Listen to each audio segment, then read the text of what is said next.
21 ғасыр, ұлттық бәсеке, ақпараттық сайыс, инновациялық технологиялар, күрделі экономикалық реформалар сияқты көріністермен ерекшеленеді.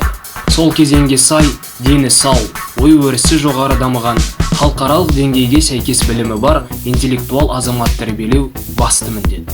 Оқу мен оқыту процесінің тиімді ұйымдастырылуы білім алушыларды жетістікке жеткізетін басты шарт. Оқушының қажеттілігі мен мүмкіншілігіне сай білім беру, функционалдық және коммуникативтік құзыреттіліктерді қалыптастыру, өзін-өзі дамытуға бағыттау, рухани құндылықтар шеңберінде тәрбиелеу, өзіндік талдау жасауға үйрету бүгінгі сабақтардың басты ерекшелігі.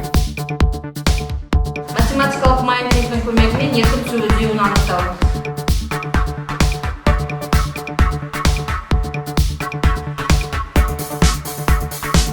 Сол пайдалы қазбалардың үш бөлікке бөлінетінін білеміз. Фосфорит ол оңтүстік қазақстан аймағына Қаратау жерлерінде көп кездеседі.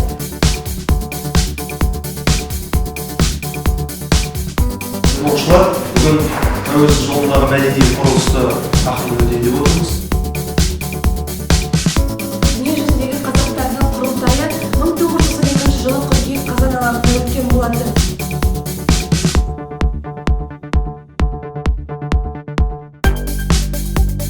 Good morning, children. How are you today?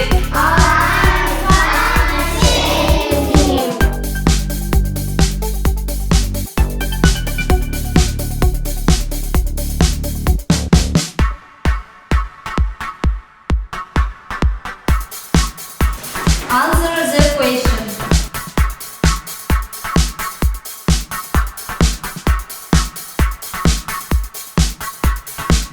Ал балалар, дүниетану сабағында бүгін пайдалы қазбалар туралы алған білімімізді қорытындылай келе.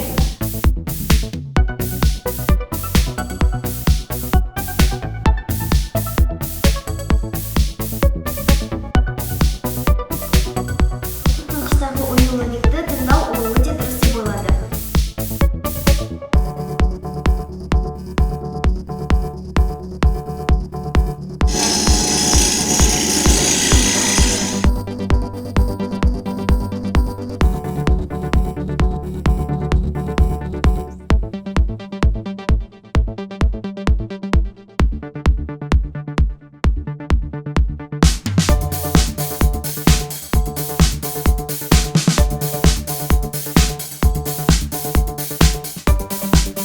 The place which you like most of all. It was built in 2004.